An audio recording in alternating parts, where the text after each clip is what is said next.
course, there's a shipping delay.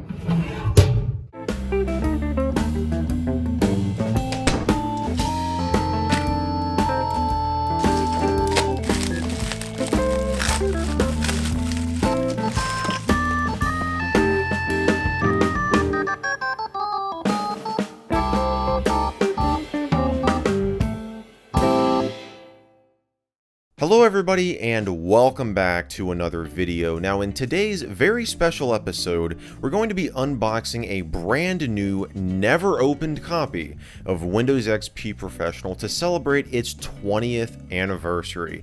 Yes, can you believe it? Windows XP is officially 20 years old, at least if you go by the general availability release date, which is when it was formally released to retail stores and made available to the general public. There is another date you can go by though, and that is August 24th, 2001, which is Windows XP's release to manufacturing, when the operating system officially finished development and was made available to OEMs to pre-install on their computers. Fittingly enough, August 24th is also Windows 95's general availability date back in 1995. That's the day that Microsoft held that ginormous conference that just launched Windows 95 and really launched Windows into the next generation. But we've talked about that many times on this channel. And you can really go by both dates. On this channel, we celebrated both. In fact, back on August 24th, we took a look at this very special copy of Windows XP Professional, the Windows 20th anniversary release that was released exclusively in Japan back in 2005 to celebrate the 20th anniversary of Windows as a whole, and you can check that video out here if you missed it. Today though, we're going to be experiencing what it would have been like in 2001 to go out and purchase a brand new copy of Windows XP right off the store shelves, bring it home and install it on your computer. Now if you were to do that back then, you would see two separate editions of Windows XP on the store shelves, Professional and Home Edition, and this was very new to Windows because prior to Windows XP, Microsoft had two distinct releases of Windows, one for professionals, the prior release to XP being Windows 2000, and one for consumers, the prior release to XP in that case being Windows Me, as I'm sure everyone knows and loves. But XP was the first time that Windows was united under one release, but having two separate editions for professionals and home users. So you had a couple of decisions to make. First of all, you had to decide which of these editions you wanted to get, and you also had to decide if you wanted an upgrade copy or a full copy that did not require an existing version of Windows. The upgrade copies were obviously cheaper, so Windows XP Home Edition started at $99 for the upgrade copy. The XP Pro upgrade copy was $199, though if you wanted to get the full version, you would have to pay $199 for the Home Edition and $299 for the Professional Edition. Yes, $300 for this exact copy right here back in 2001. Now it's worth mentioning that if you had Windows 2000 Professional, you couldn't cheap out and get the Home Edition of Windows XP for $99 and upgrade to that. You had to get the upgrade copy of XP Professional. Evidently, someone purchased this one those 20 years ago and kept it sealed all these years. So for the first time since it left the factory, let's go ahead and open it up and re-experience the Windows XP Professional unboxing experience. Here we go. Oh boy, we've cut the seal. There's no going back now. There we go. And okay, we've got a single folder in here that contains everything, and just to show you, the bottom is sealed as well. So this actually answers a question that I've had for a while, and that is if these copies of XP included a cardboard insert like the copy of Windows 95, 98, and Windows Me that I have. They have this nice box in here, and it keeps the shape of the box. You can see this copy of Home Edition here has been dented, unfortunately, and I always wondered if there was a cardboard box insert in here at one point. Evidently that isn't the case.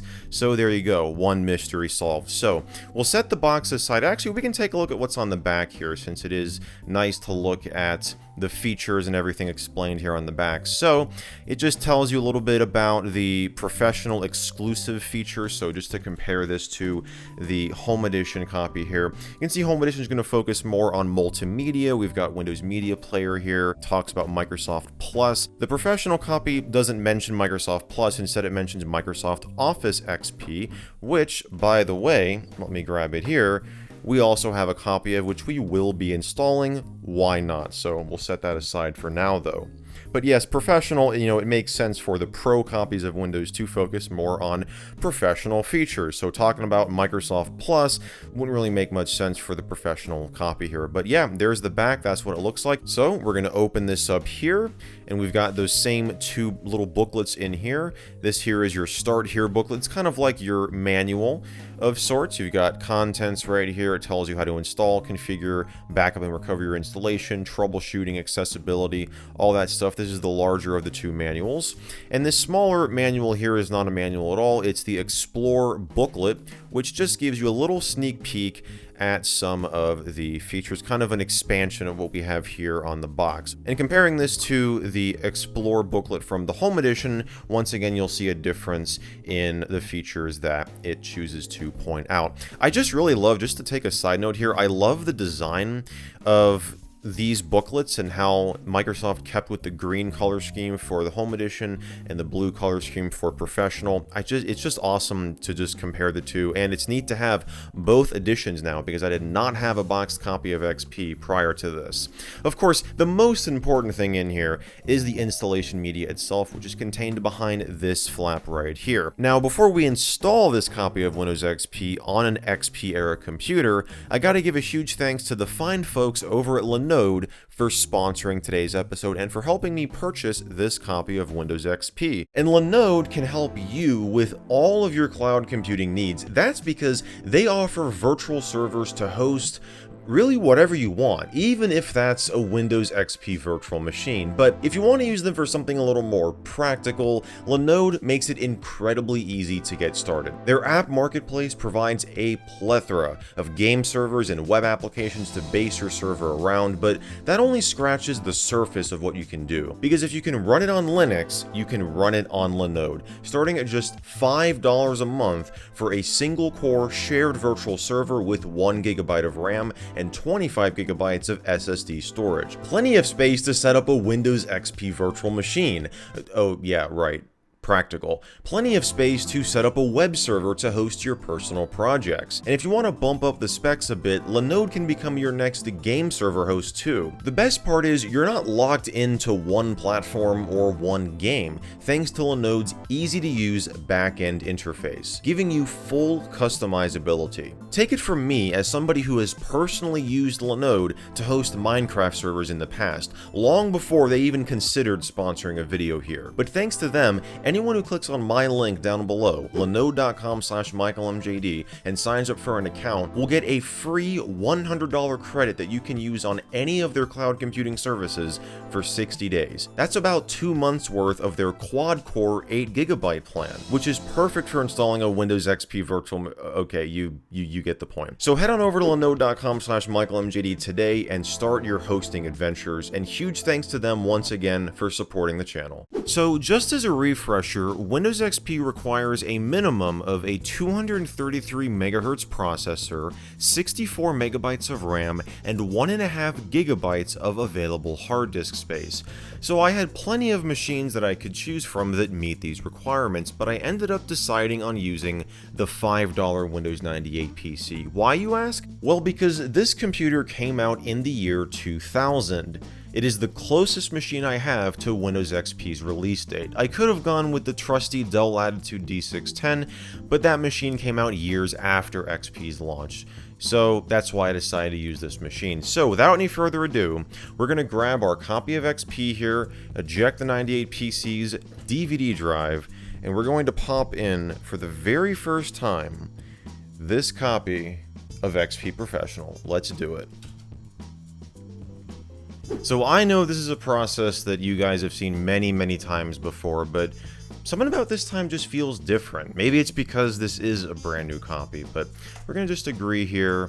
And we are going to delete the existing partition, so say goodbye to the French copy of NT. It's lived a long and happy life, so there we go. Partition is deleted. We're going to install in the unpartitioned space, and we've just formatted the drive for the... who knows how many times we formatted this drive. It truly never gets old to me. I mean, I've installed Windows XP probably 1,000 times at this point. Okay, maybe that's a bit of an exaggeration, but I've definitely seen my fair share of Windows XP installs, and it just, you know, it doesn't really get old.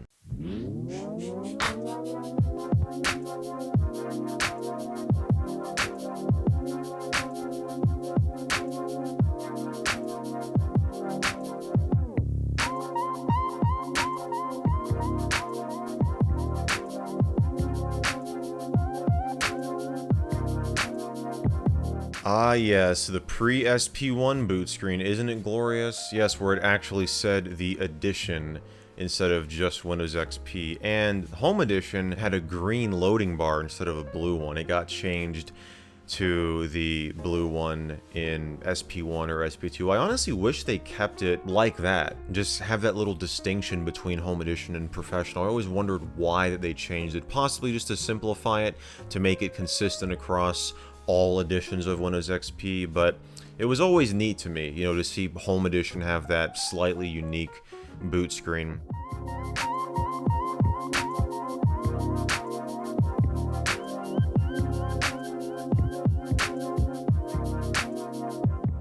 As usual, it's got the correct region and input language selected. So we're going to name this, you know what, for the name, we're going to go with XP 20th, or we can just do spaces here, 20th anniversary. Alright, computer name, the 98 PC, but with XP. Ah, dang it, it's too long. Okay. No, let's just say 98 PC, but with XP. Yeah, that's short enough, okay. Yeah, so this is something I didn't mention. The CMOS battery in this computer is dead. Of course, it wouldn't be a 2000s era system without the CMOS battery dying at least once. So it thinks the date is 1990 currently. We're going to change that to 2021. We'll go way up here. And we're going to set it to October 25th, even though it's not October 25th when I'm recording this.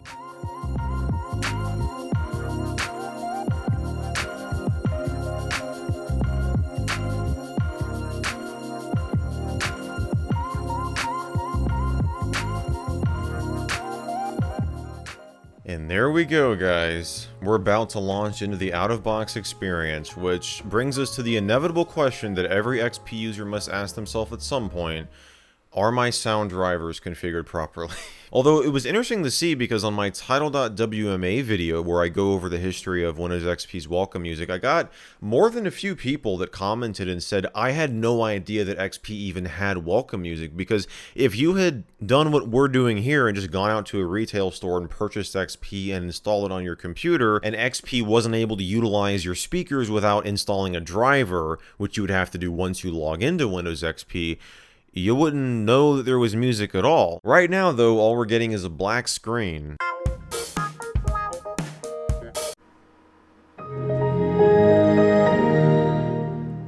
Well, we have sound, but apparently we don't have the display driver configured properly because we got nothing. We completely skipped the out-of-box experience. I know we're going to have to install a display driver because we've got a dedicated video card in here and I absolutely want to use it to its full potential.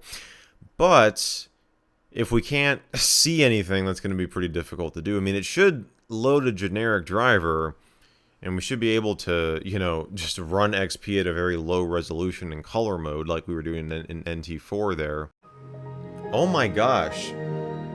We just can't see anything. I mean, of course, it wouldn't be an MJD video without something going wrong, but this is just pretty hilarious. And unfortunate because, like I said, we skipped the out-of-box experience, but I can't see anything. I mean, I can't, how are we going to configure the display driver and install the proper driver for the graphics card if I can't see anything? Let's try to boot into safe mode. How about that? Well, at least we can do that. We can boot into safe mode here. Yes. So let's go ahead and pop in our display driver disk.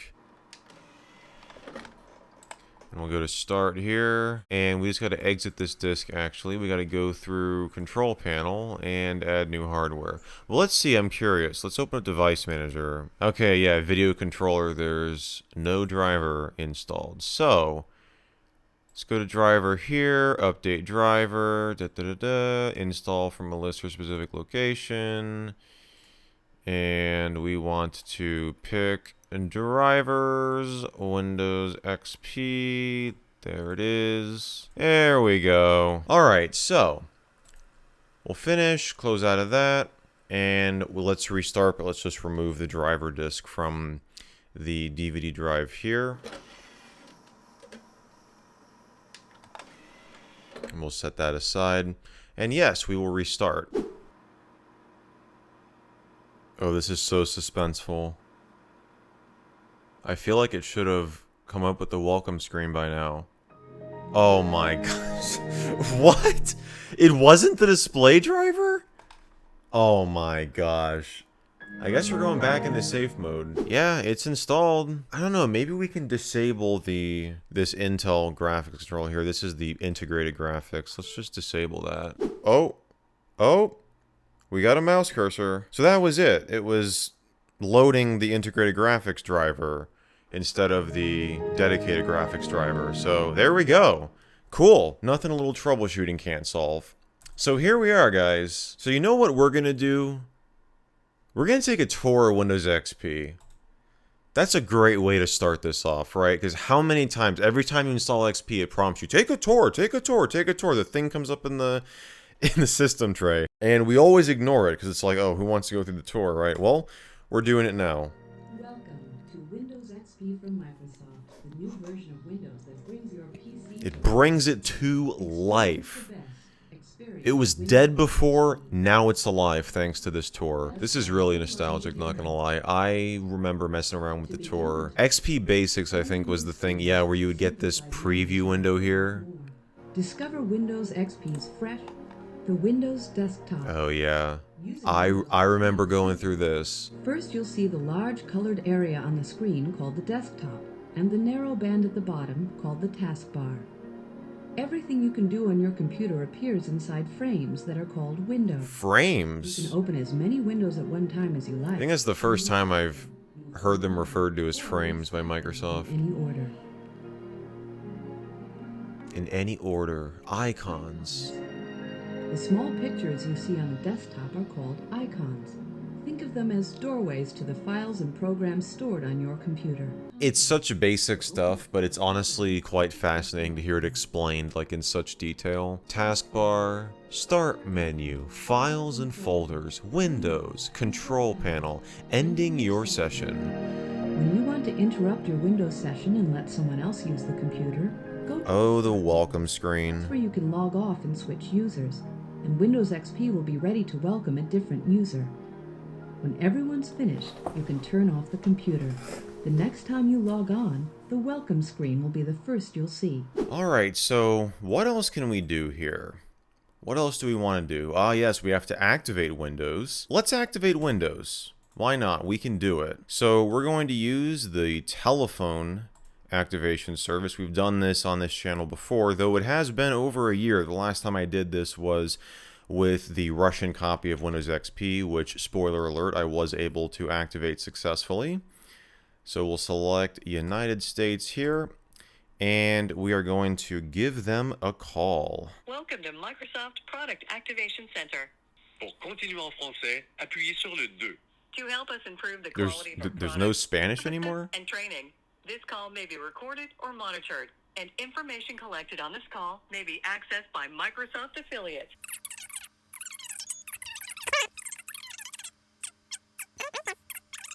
Now, which kind of product would you like to activate? Please say Windows. Windows. Okay, Windows. Installation ID is a long number broken into several groups. The installation I'll ask you ID. for one group at a time. Please say or enter the digits in group 1.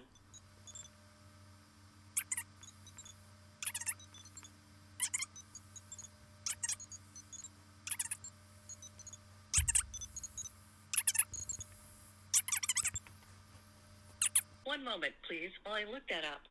Verified. Yeah, Now, there we read the confirmation go. ID. You will need to use your keyboard to enter it in the empty blocks you see near the bottom. All right, of your here comes the activation confirmation window. ID. As I read each 6-digit group, I'll say which block it goes in. Now, use your mouse and position your cursor in block A. Once I've read the entire confirmation ID back, you'll have the chance to hear it again. You can also say repeat to hear that block again. Are you ready to get started? Yes.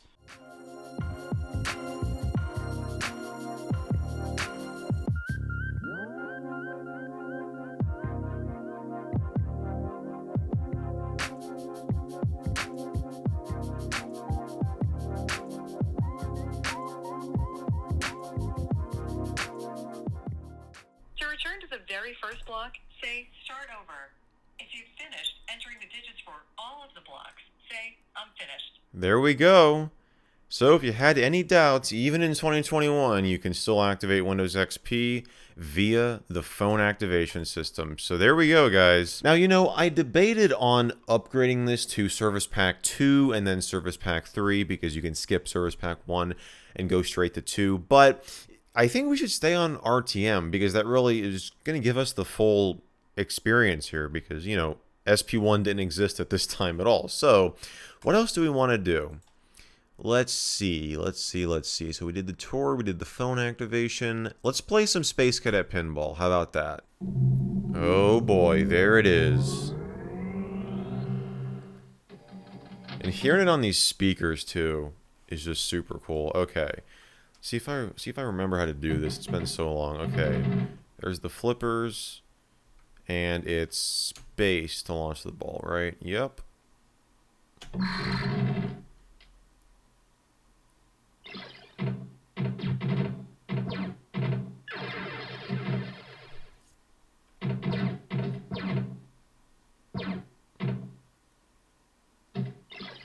Dang, this one's not coming down. Here it comes. Nope, it's going back up.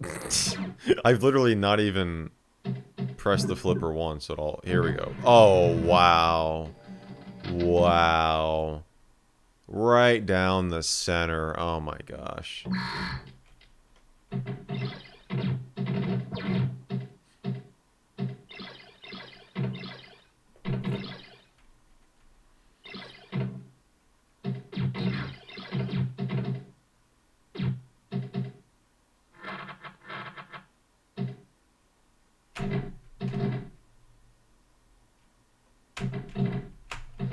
Ah, dang it. Careful. What are we at? 129,000 and like 99% of that is me just sitting here?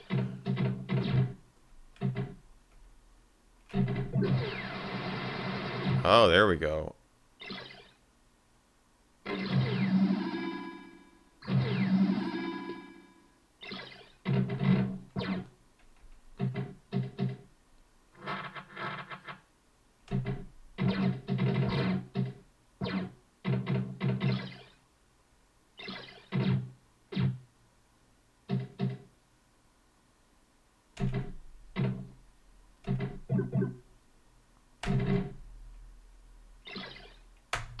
Oh, dang it. I hit the wrong button. Can you believe that? Or the wrong button, the wrong the wrong key. All right, 236,000. We're going to do one more because I want to beat that. Yeah, I hit X instead of Z to tilt. All right, let me make sure I got the right. Yeah, okay. All right, I got my bearings here. Let's try this again.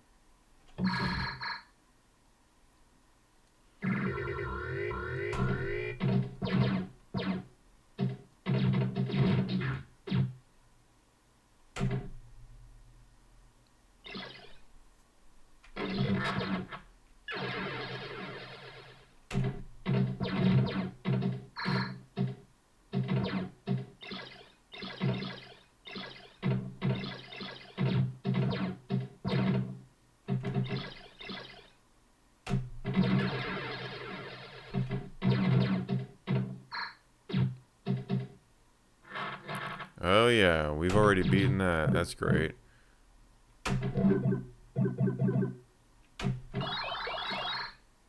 Nice. Boom. I don't know what I'm doing these sound effects for. Wormhole.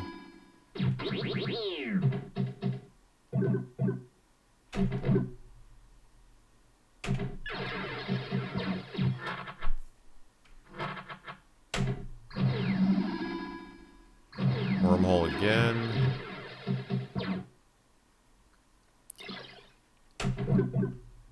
I wonder what, like, the world record high score is on this, if there's even one.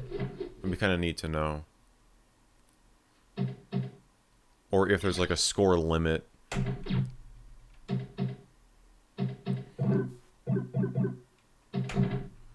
Well, we're at 500,000 almost.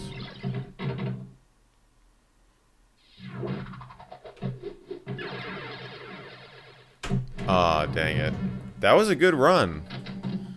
Alright, let's try that again.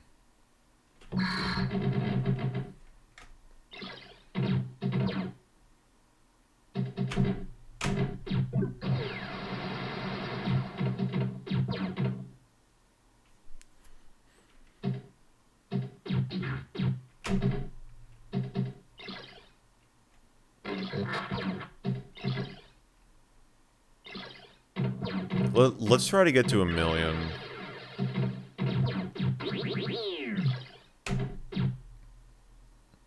And boom. Aw, dang it. Okay. Okay. We're almost at 750,000.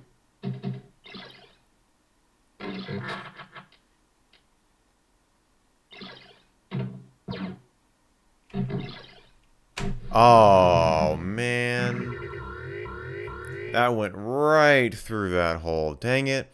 Well, 815,000 is certainly better than 236,000, so I'll take that. But yeah, there you go. 3D Pinball Space Cadet, what a classic. And there's such a very interesting history behind this game, too. I did a retrospective video on it years ago, a video that kind of tanked when it came out, but I still try to refer to it whenever I can, because I put a ton of work into that one.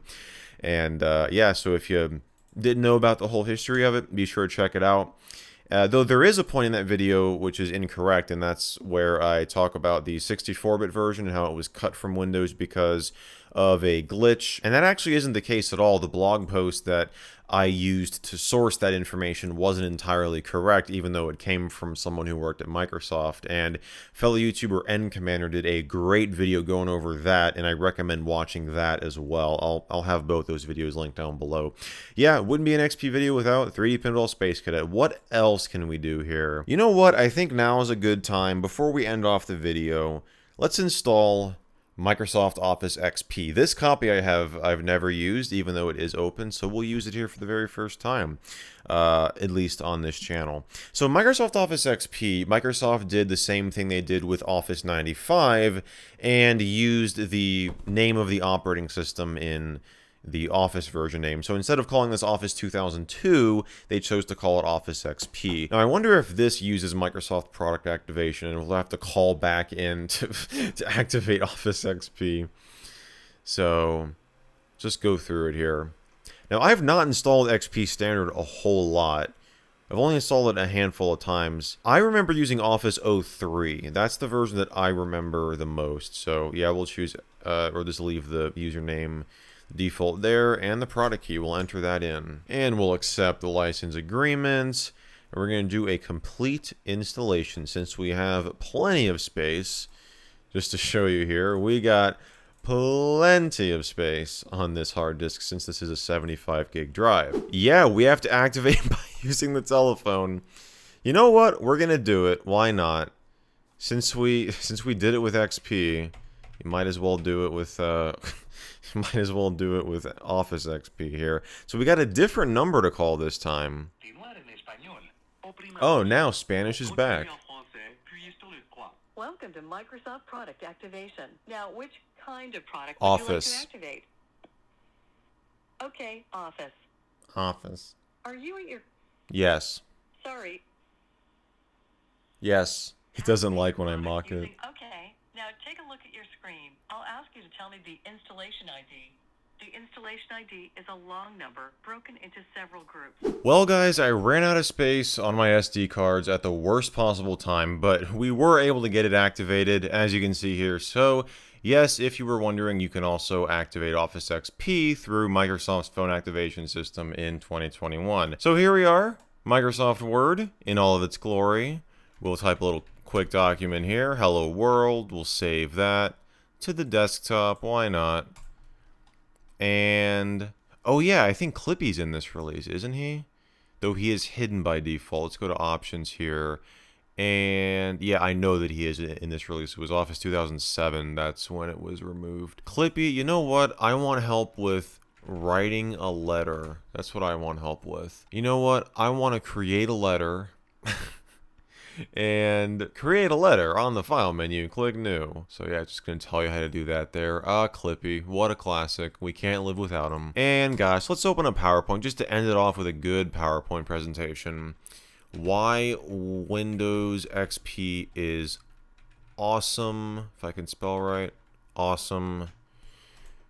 And we really only need one slide to explain this.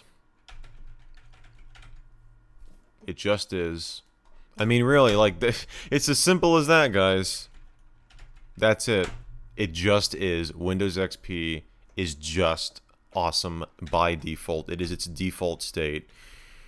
So, Windows XP, awesome. We'll save that. And you know what, guys? I think that about wraps up this video. We covered everything. The installation process, troubleshooting the display driver, activating XP, playing some 3D Pinball Space Cadet, and installing and activating Office XP and messing around with it. So, I hope you guys enjoyed this episode. If you did, be sure to give it a thumbs up and get subscribed down below. Turn on those notifications if you haven't already, because I upload new videos like this every single week on this channel. Once again, a happy 20th anniversary to Windows XP's retail release. And as always, guys, I want to thank you all so much for watching, and I'll see you in the next video.